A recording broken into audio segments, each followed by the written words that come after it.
Hi guys, welcome along. Just going to kick straight into today's action. So we're into Goodwood for day three. We've a 150 start with a 7 race card. The feature race is the Nassau Stakes. It's a fillies Group One over a mile one. That's off at 3:35. But before all that, I'm going to kick on with the first race. It's a 3-year-old handicap over a mile one. We've got 12 runners lining up here. Rafe Beckett's Patient Dream catches my eye here. Rafe is flying this week. He had a double on the opening day. And this son, Al Kazim, is 2 from 3 as a 3-year-old. His last seen winning a mile two handicap at Windsor. He got £3 for that, but Ray Dawson claims a valuable £3 off his back, so to counteract the £3 hike. So he gets my vote here on the first. The second race is the 6 furlong Richmond Stakes. It's for 2-year-olds. We've got 7 runners lining up here, and Hugo Palmer's Ebo River catches my eye here. With Sports offer of finishing second. There's a couple of fancies in the race. He has to turn the form around with one of the runners, and we've got Richard Fahey's impressive Royal Ascot winner. But I just think this horse's profile. He was a winner of a 5 furlong contest on Doncaster on soft ground, and then he was super impressive in a listed contest in Sandown on soft ground over 5. He actually missed a kick that day and still won by over 3 lengths. I was super impressed that day, and I thought he'd say 6, no problem. He went to the Coventry, he was 5th, but he was only beaten 2 lengths in Royal Ascot before he finished on his last start. He finished 4th in the July Stakes in Newmarket. He was only beaten a length and a quarter. He had, as I said, he has to turn the form around with Alan Kingsworth, but I think he can do it here. James Doyle, one of the most talented riders in the weigh room. Hugo's horse are hitting a bit of form. So for me, Ebo River here again with that offer kicking in. The third race then is the Gordon Stakes. It's a Group 3. It's over a mile 3, and we've got 8 quality runners lining up here. Wordsworth, though, for me, for Aidan O'Brien and Ryan Moore. He was my eye catcher in Royal Ascot. He finished second in the Queen's Vase. That was over a mile 6. They didn't go strong enough pace that day. He then went to the Irish Derby over a mile and a half at the Curragh. He finished third, which was a super run in Group 1 Classic. So he's back here in the Group 3. It's over a mile 3. I think that trip will actually suit him a bit more. So for me, Wordsworth for Aidan O'Brien and Ryan Moore.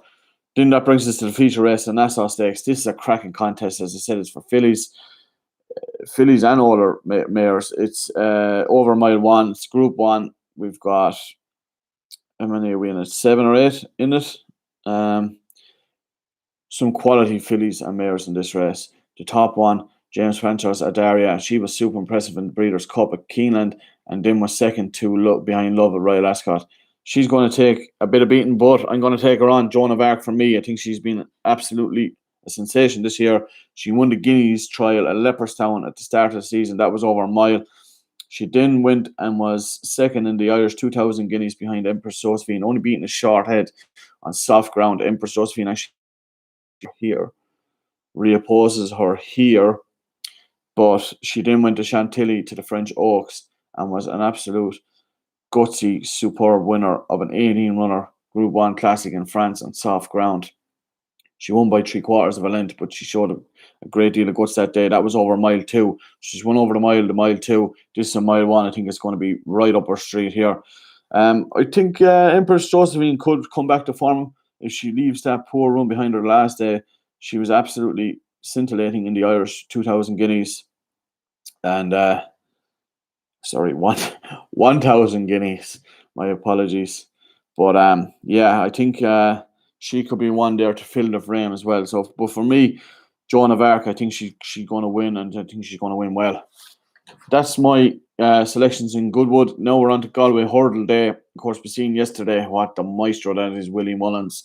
He's just baby to bring a horse back like that, keep him sweet, and Royal Rendezvous winning the Galway Plate with a ride that shows why Paul Townend is champion jockey and one of the probably, if not the, he is the top. He's the top man at the minute, isn't he, Paul Townend? So yeah, look, Royal Rendezvous, a very good winner, and Willie had 1-2 in the race with Easy Game, filling the second spot. A great little horse, that Easy Game. So a great day for Willie Mullins.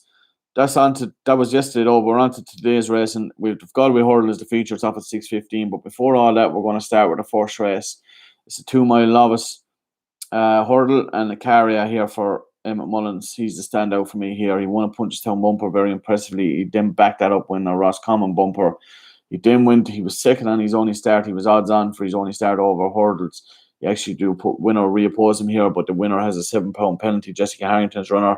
So for me, Caria here with the £7 allowance for not having a winner, for not being a winner over hurdles.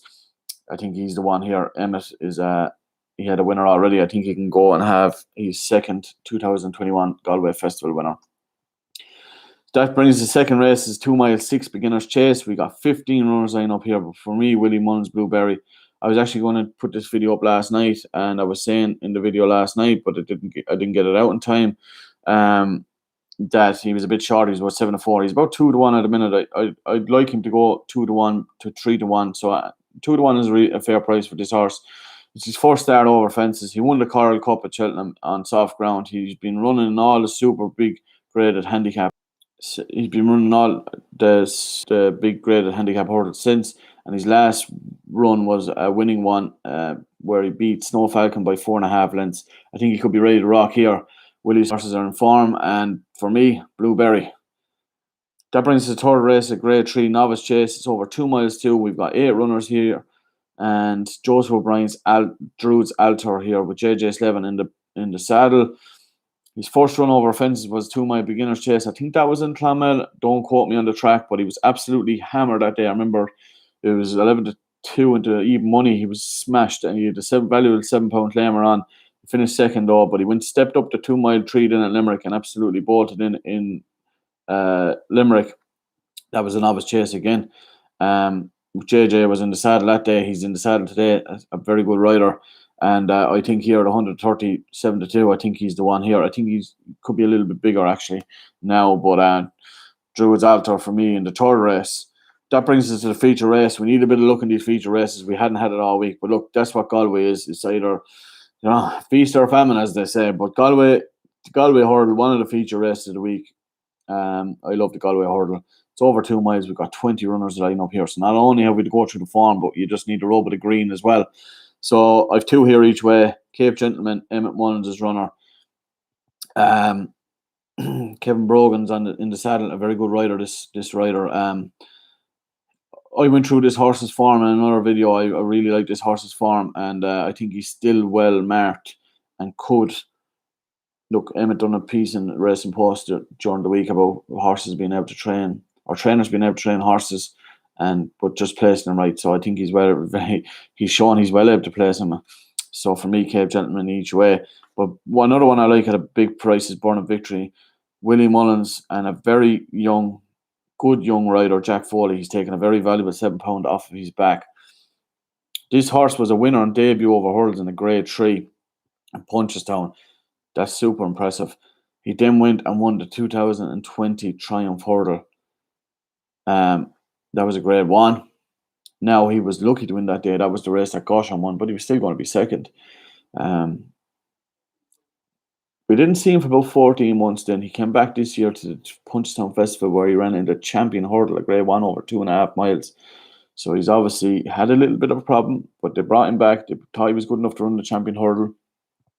And he finished 7th of 8 that day. But this is no Grade 1. Now, I think you need to be a graded horse to win this race. But if he brings back that form, from his first 2 starts over hurdles, we've got Jack taking £7 off his back and a bit of rub of the green. I think he's going to be a massive player here. 5 places with Bio Sports, 20-1. Definitely my each way selection in the race. So Cape Gentleman each way and Burning Victory each way in the Galway hurdle, and hopefully we get the winner of the race somehow. Guys, cheers for liking and subscribing and sharing the videos. I will be back very soon. Hopefully we bang in another few winners. We had a decent day yesterday. We had a place at a big price, and we had a 6-1 winner from, I think we'd only 6 selections anyway, so we didn't cost us anything yesterday. So look, we're going to kick on. I think we get a good few winners today, and I will be back very, very soon.